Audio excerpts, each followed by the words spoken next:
Hi guys, Rita here from Safe Nomad.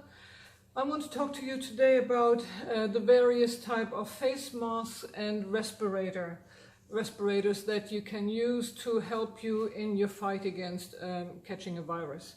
I want to talk about your surgical masks, about respirators, the N95, 99 respirators, and other respirators, which an inserted filter, which are the P2 filters, which I'll demonstrate later on. Let me start off first with your surgical mask. You see those everywhere. One tends to think that putting one of these on will protect you against airborne viruses, but really they don't do anything at all. They could even be counterproductive.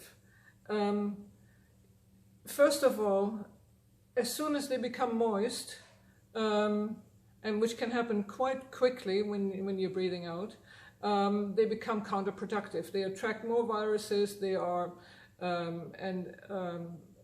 so you're even endangering yourself more by wearing one of those if you don't discard them in time. So half an hour to an hour, and then they are one use only. After taking them off, you take them off by the straps and put them in a lidded container. Never touch them in the front, because that's where it could already be covered in viruses. Put them away, wash your hands again.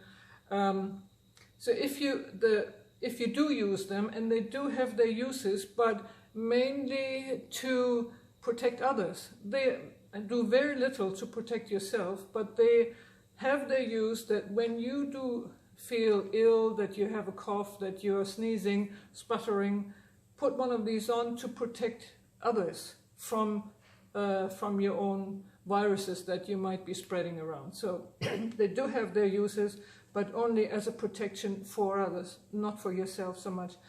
The one thing I found useful though, kind of as an awareness raising exercise for myself, was when wearing one of these surgical masks, you become a lot more aware of how often you really touch your own face. You put those on, and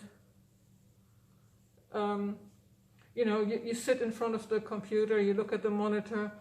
Half the time I'm putting my hand in my face, and I've really become very aware of how often I touch my face.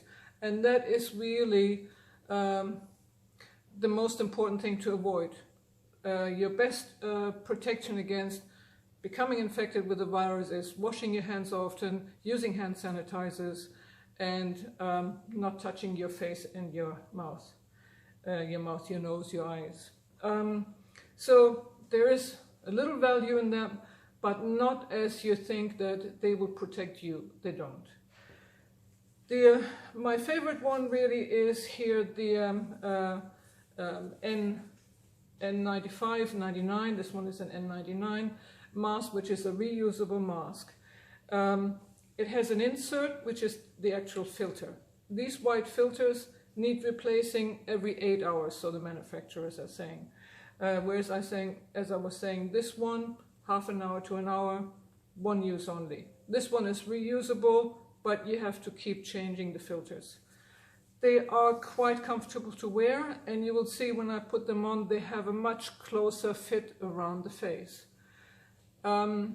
If you have a beard with a lot of facial hair, you will not get a close cover. There will always be some air gaps between your skin, where the beard is, and the mask. So it will not give you the best protection if you have a lot of facial hair. You put these on, same as the other one, over your ears. Whoops. And then with a Velcro strap in the back. You can see it's a much better fit. There are no gaps. And one could easily wear those for many hours on end. I could see myself wearing those in a plane for an 8-hour, 10-hour flight. Obviously, then you have to change the filter, but very comfortable. So very much this could be quite a good mask to invest in. The other one that I purchased, and I purchased that at our garden center up here, you can get them at Home Depots. They would give you a better protection because first of all they have a much better connection to your face, as you can see. There are no gaps. You can test if there are gaps by putting it on and then closing with your hand the front, and if you then can't breathe, that means it is very airtight. What you have to do up here, it's all very simple. You just unscrew the top, the front, and you put your air filter in. This one is a P2 air filter, and I believe this, the classifications are universal, but you better check your regional classifications for that. Make sure that this one is a P2 or equivalent, which protects you from airborne viruses and bacteria, mist, anything of that sort. So make sure you get a P2. These only need replacing every 40 hours, so it's quite economical. It gives you excellent protection, but they're not as comfortable to wear. I really couldn't see myself sitting in a plane for a long journey wearing one of these. So they do have their uses, as I said, but you have to weigh up, do you want the better protection or you want one that's a bit more comfortable and you have a more likelihood that you'll actually wear them. There are a couple of warnings or restrictions that you have to keep in mind. Don't wear these respirators if there's low oxygen in the area, in the room that you're in. That could make your breathing very laborious.